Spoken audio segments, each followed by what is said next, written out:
Il y a cette image, moi, qui m'a vraiment énormément étonné quand je l'ai faite dans Google Earth. C'est cet espace qui est à Metz, qui sont des sortes de petits îlots au milieu de tout un tas de bras de rivières, que j'appellerais comme ça, et où des gens ont implanté alors soit leur résidence principale, mais ça fait presque petite maison de vacances ou comme si c'était des jardins qui avaient été, je dirais, augmentés. Et cet espace pour moi est complètement magique parce qu'il est vraiment fondu dans la nature et c'est peut-être une des images dans l'ensemble des images qui montre aussi que les humains peuvent se fondre avec la nature, qu'il n'y a pas que des problématiques de zones industrielles, de déchetteries, d'usines, de nouveaux quartiers qui quelque part commence à grignoter des champs agricoles.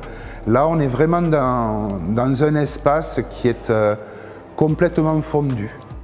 J'aimerais bien, en fait, tout simplement avoir une petite bicoque comme ça. Je ne sais pas pourquoi, il y a un côté assez romantique de la datcha, de quelque chose de l'été. C'est vrai que quand j'ai vu cette image dans Google Earth, j'ai vraiment été séduit. Après, quand j'ai été sur place, on n'a pas du tout le même ressenti.